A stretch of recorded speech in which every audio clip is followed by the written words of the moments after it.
My name is Sydney Bergdorf and I own Speakeasy Tattoo. So I grew up in Florida with my grandparents, and my granddad was always into just a different art form almost every month. You know, he played almost every single instrument, and I was like 5 or 6 and they introduced me to watercoloring, and that was my first art form. And from there, I got into cartooning. I watched a lot of cartoons. But for my own personal style, I love that illustrative, cartoony, I don't know, just quirky. I like quirky, you know, lots of color. I really also love doing traditional, American traditional and Japanese traditional tattoos. They're fun. I really like how they turn out. Rocco's Modern Life is one of my absolute favorites. Courage the Cowardly Dog for sure. You can definitely tell that a lot of my artwork has influence from there. Like that kind of art style, I'm really into that.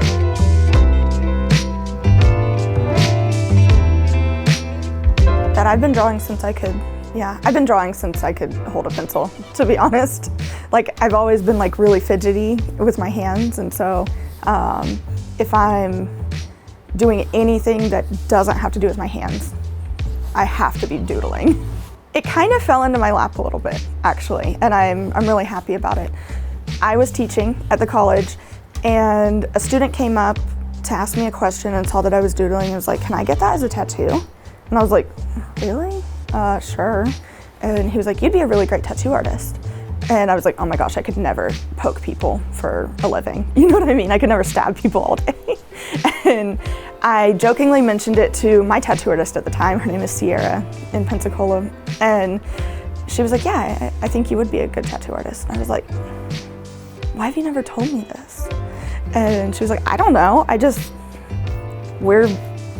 We have a spot for apprenticing if you want to, you know, try." And I was like, okay, I'll try.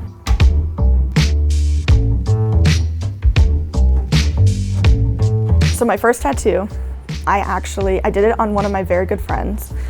She is a blessing to me, honestly.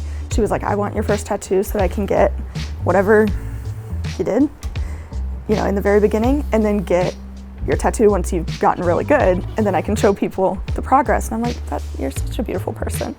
I threw up during her tattoo.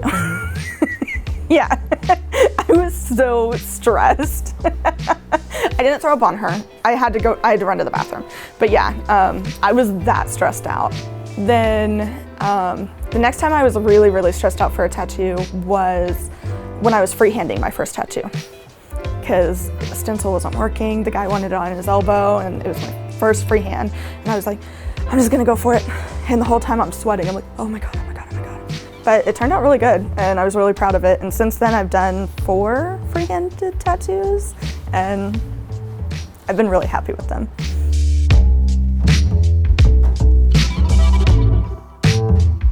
Tonight we are doing a dance class with Aura Figueroa, and I am super excited. We're doing salsa and mambo. Speakeasy Tattoo is not just only for people to experience art here, it is also for artists to come and create. So we are always looking for artists of any kind, specifically tattoo artists right now, but any artist to come utilize the space we have. We have a great space. So I have more plans for live music at least once a week. I have more plans for dancing. I'm actually talking to someone who does hip hop dancing too, and so we're gonna have more variety with that. I am working with someone at the art school, the Art Academy, and we're in the talks of, you know, how can we bring something to the kids? Because that's really important to me. You know, we're a family-friendly shop, and I want to deliver something to the community for younger ages too.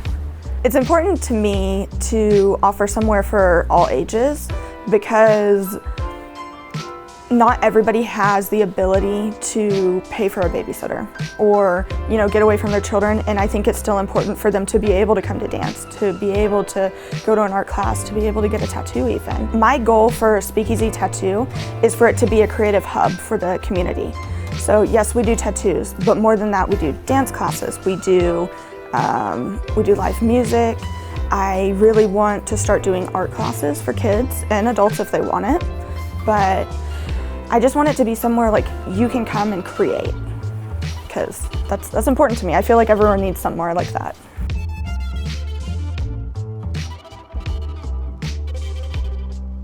Nowadays, tattoos are an expression of yourself sometimes. They don't have to be, but most of the times they are. And everyone is unique in their own way.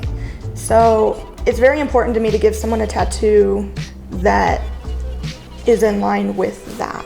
So if they come in and Kelton wanted a cat tattoo, for instance, we talked about what kinds of styles he's into. He liked the geometric, he liked the galaxy. He pointed out a tattoo that I've done in the past that he liked that style.